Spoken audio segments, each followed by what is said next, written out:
ولولا فضل الله عليك ورحمته لهم طائفة منهم أن يضلوك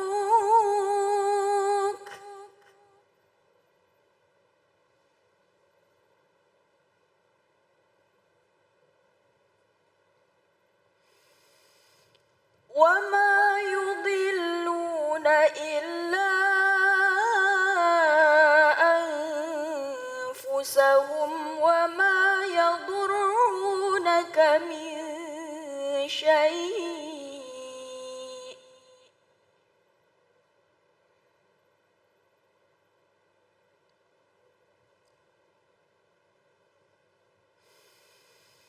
وأنزل الله عليك الكتاب والحكمة وعلمك ما لم تكن تعلم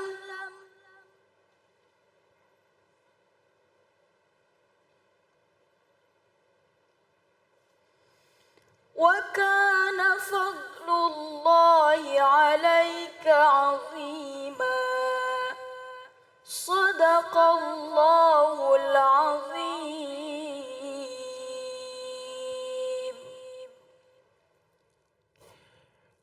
Maha benar Allah dengan segala firman-Nya, Nadia Hawashi. Dan baik, kita akan masuk ke dalam tema kita pada kesempatan kali ini. 3M dalam Islam nih, Masya Allah ya. Menyejukkan hati dengan Al-Quran, mencuci tangan dengan sedekah. Habis itu menjaga jarak dengan maksiat. Oh, Masya Allah. Insya Allah akan diterangkan oleh guru kita yang dimuliakan Allah Subhanahu Wa Taala, Al-Habib Nabil Al-Musa. Wassalamualaikum ya Habibi. Waalaikumsalam, apa kabar Ustadz Ali? Oh, baik, Alhamdulillah Bib. Alhamdulillah. Waduh, ini kalau dilihat dari 3M ini penting semua nih ya. Dan penting. jadi kunci dalam hidup ya. Ada Betul. Al-Quran, ada sedekah, dan jaga jarak dengan maksiat. Mohon ilmunya Bib, mohon ilmunya. Baik. Bismillahirrahmanirrahim. Assalamualaikum warahmatullahi wabarakatuh. Waalaikumsalam warahmatullahi wabarakatuh. Alhamdulillah, wassalatu wassalam ala Sayyidina Rasulillah wa ala alihi wa sahbihi wa mawalah, amma ba'd. Yang saya cintai dan insya Allah dimuliakan Allah, para pemirsa Cahaya Hati Indonesia yang dimuliakan Allah. Kalau tadi Ustadz Ali menyampaikan ya bahwa kalau dalam kehidupan sehari-hari itu Ustadz Ali itu kan 3M. Itu memakai masker, lalu kemudian mencuci tangan, menjaga jarak. Nah, ternyata di dalam Islam itu bukan hanya fisik yang harus dijaga, Ustadz Ali, tapi juga batinnya harus dijaga. Allah. Nah, batinnya dijaga ini persis seperti tadi. Yang pertama adalah menyejukkan hati atau kita memakai masker dengan Al-Quran. Yang kedua adalah kita mencuci tangan, maksudnya kotoran batin kita dengan sedekah. Lalu yang ketiga adalah menjaga jarak dari maksiat. Jadi antara fisik dengan batin, ya antara zahir dengan batin, itu seperti dua sisi mata uang, Ustaz Ali. Nah, pemirsa yang dimuliakan Allah, apa sih sebetulnya tiga hal ini? Ya, coba kita lihat satu persatu. Yang pertama adalah memakai masker atau menyejukkan hati dengan Al-Quran. Kalau kita tahu di dalam fisik kita tuh ada virus, ya virus yang ingin menyerang kita, maka kita memakai masker. Ini Ustadz Ali hanya melindungi fisik kita, ya. Tapi ada virus-virus yang nggak bisa dilindungi dengan masker fisik. Gitu kan.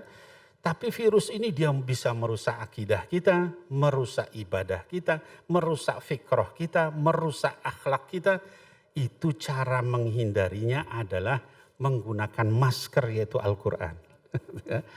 Kenapa demikian? Karena di dalam Al-Quran dijelaskan bagaimana kita akidahnya baik, bagaimana kemudian akhlaknya juga baik, bagaimana bicara kita baik, bagaimana berpakaian kita baik, sehingga seluruh tubuh kita dalam bentuk batin tidak bisa diserang oleh virus. Nah, para pemirsa yang dimuliakan Allah, anak-anakku sekalian yang saya cintai karena Allah Subhanahu wa Ta'ala. Bagaimana caranya? Ya, pertanyaan kita supaya Al-Quran itu bisa jadi masker kita, melindungi kita dari virus yang bentuknya virus batin. Para ulama menyatakan setidaknya ada 4 hal Ustaz Ali yang harus kita jaga ketika kita berinteraksi dengan Quran. Yang pertama kata para ulama adalah tilawatahu haqqa tilawatih. Membaca Quran dengan bacaan yang benar.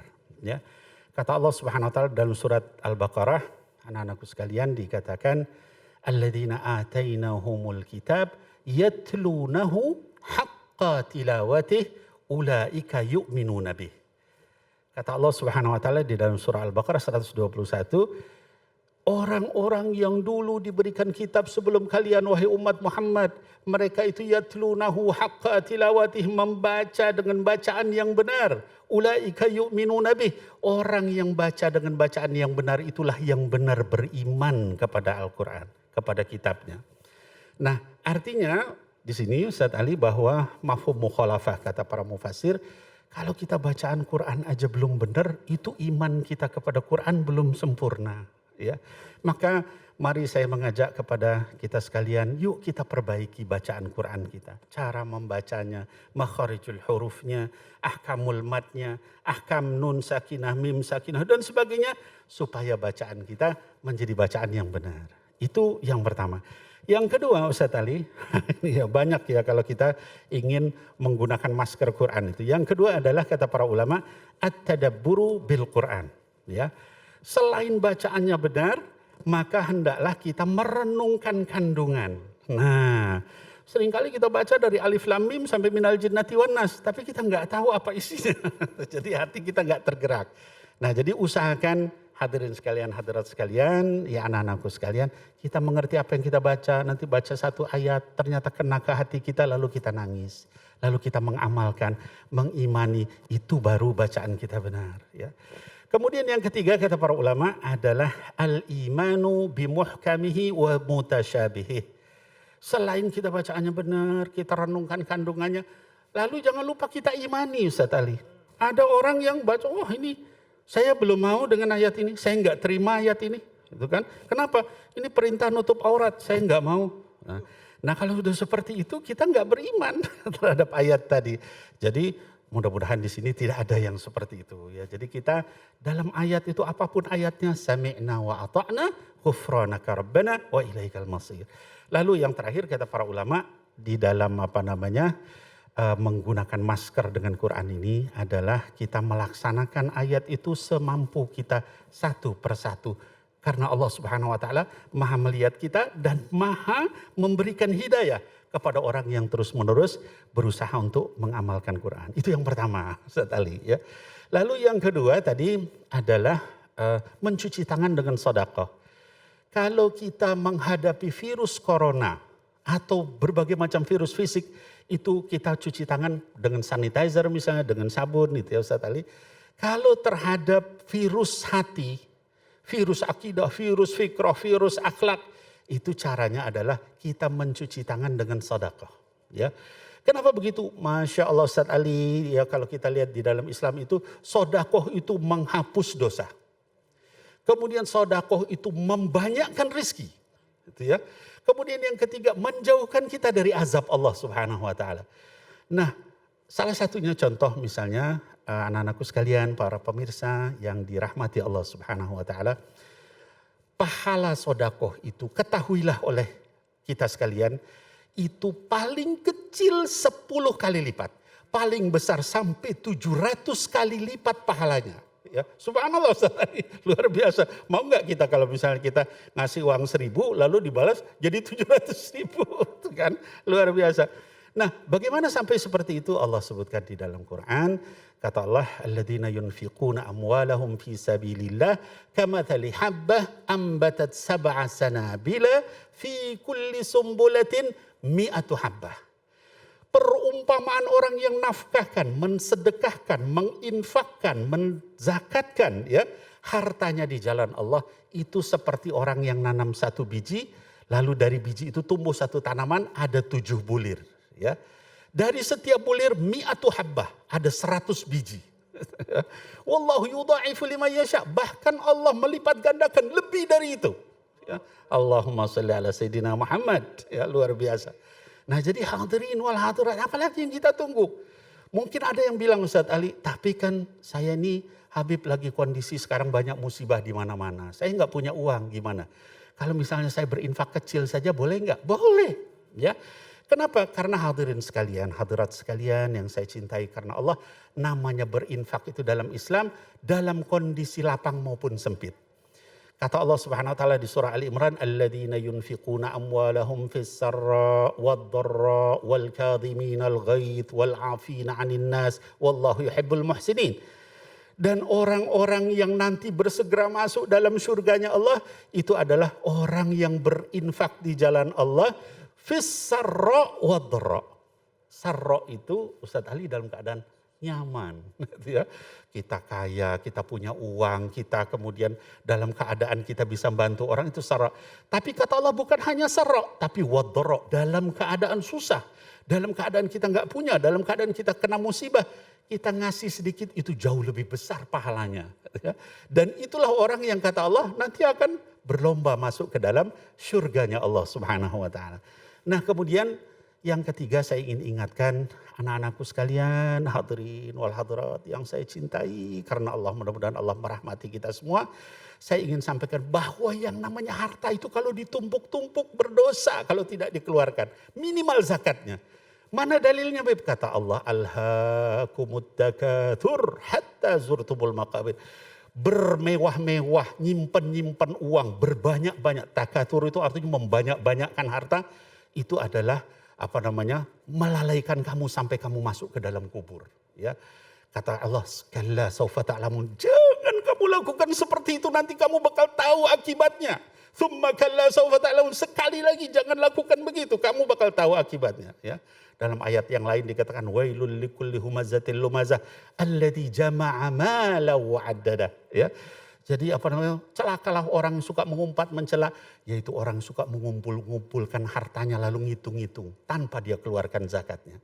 Nah, kemudian yang ketiga, Ustadz Ali, adalah menjauhkan diri kita atau menjaga jarak. Dari apa? Kalau dalam batin dari maksiat. Kenapa? Maksiat itu sedikit saja mencelakakan. Ya, Ustadz Ali. Anak-anakku sekalian yang saya cintai karena Allah, saya sampaikan kata baginda Rasul SAW, orang beriman itu selalu melihat dosanya walaupun kecil itu seperti gunung yang mau niban kepalanya. Sehingga dia berhati-hati, dia istighfar, dia nangis takut kepada Allah. Tapi orang munafik melihat dosa itu seperti lalat yang hinggap di hidungnya, dia tiup. Seperti itu lalu lalat itu hilang. Nah, itu bedanya. Maka orang-orang Rasul, ya kemudian orang-orang salihin, para aulia, para ulama, itu dosa sedikit aja nangis mereka. Ya, takut karena Allah Subhanahu wa taala. Sampai baginda Rasul SAW dikatakan di dalam hadis, syayabatni Hudan wa akhwatuha.